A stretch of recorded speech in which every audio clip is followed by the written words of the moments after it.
Today in Irvine, a shocking animal cruelty case, an athlete breaking records, free Shakespeare performances, and UCI's historic graduation. I'm Dean Bark. Welcome to the City Report with Dean Bark from Irvine, California. Let's open with the big one. Kwong Tony Chun Sit, a 54-year-old Irvine dog trainer who ran a business called Happy K9 Academy, has been found guilty in the deaths of 11 dogs under his care and for attempting to destroy evidence.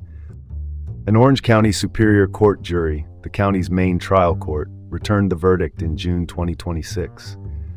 Prosecutors said the dogs died from heat stroke or blunt force trauma. Sit's associate, Tingfeng Liu, who was in Irvine on a visa from China learning dog training techniques from him, was also convicted for her role in covering up the deaths. Here's the timeline authorities put forward. In June 2025, a dog named Shadow died in Sit's care. And less than a week later, more dogs died while connected to that same operation. Investigators later reported a strong bleach smell in Sit's van, which fueled the allegation that there was an attempt to clean and conceal evidence. Happy K9 Academy, the training service at the center of the case, charged up to $1,000 a week. At that price, owners expected progress and professionalism.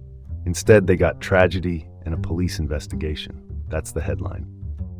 Several suspicious dog owners contacted law enforcement, which helped drive the probe forward.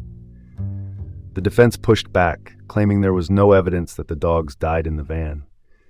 The jury, however, weighed the evidence and reached the verdict we have today. Time to dig into the details that matter for Irvine. This case spotlights how vulnerable pet owners are when they hand over keys and leashes to private operators. The lack of uniform standards for transport, temperature control, and emergency response can turn a routine training day into a preventable disaster. Personal view, briefly, this level of negligence is inexcusable. Irvine and neighboring cities should strengthen oversight, from licensing to unannounced inspections and clear transport protocols. Let's cut to the chase. Our pets deserve baseline safety, not best guesses. Moving on, a much brighter note.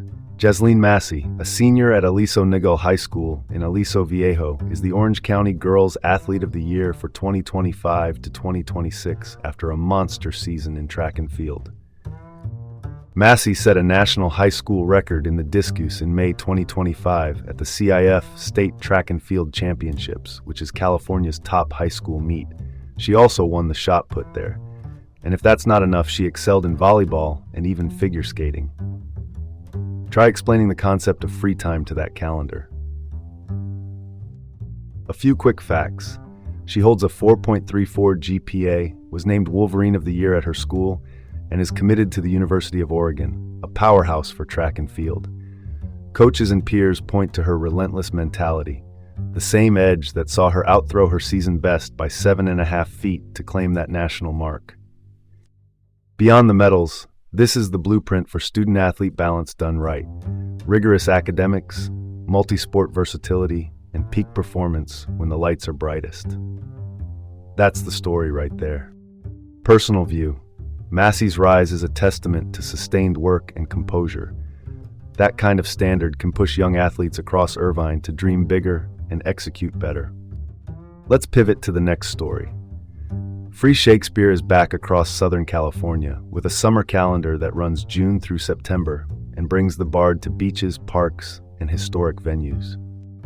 In Los Angeles, the Independent Shakespeare Company, a long-standing troupe known for free, high-quality productions, sets up at Griffith Park from late June through early September. Their titles this year include Coriolanus and the Comedy of Errors. Pack a picnic, but maybe leave the soliloquies to the professionals. Closer to home in Irvine, the New Swan Shakespeare Festival, UC Irvine's outdoor summer stage, runs early July through late August. The plan features Romeo and Juliet and the Merry Wives of Windsor, staged just steps from where many of us park for weekend walks around campus. Shakespeare by the Sea, a San Pedro-based touring company founded in 1998, is also on the move across coastal parks. Due to budget cuts, they trimmed back from 2 plays to 1 this season. Even so, the tradition continues, with family-friendly shows and oceanfront sunsets doing their part for the box office nature never had. Expect familiar titles like Macbeth in the broader regional mix, and look for extras many stops offer: live music, food trucks, and artisan villages. Admission and parking are free at most sites. Donations are encouraged to keep the curtain rising. Personal view. These performances remain one of the most effective equalizers in the arts. No ticket barrier, just a lawn chair and a summer evening. To sit or not to sit, bring one anyway. All right, next topic. UC Irvine is celebrating one for the record books.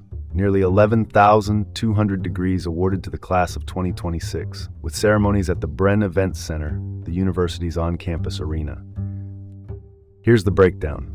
8,510 bachelor's degrees, 1,791 master's degrees, and 556 PhDs.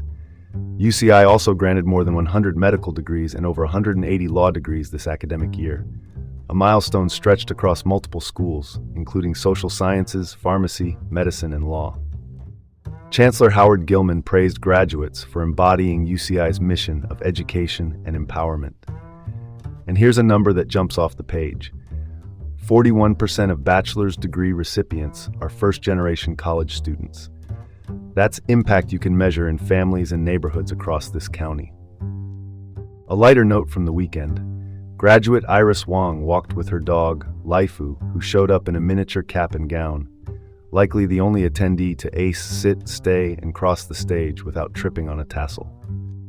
UC Irvine has been conducting commencements for 60 years, and this one underscores its expanding footprint in a region that depends on the campus for talent, research, and healthcare.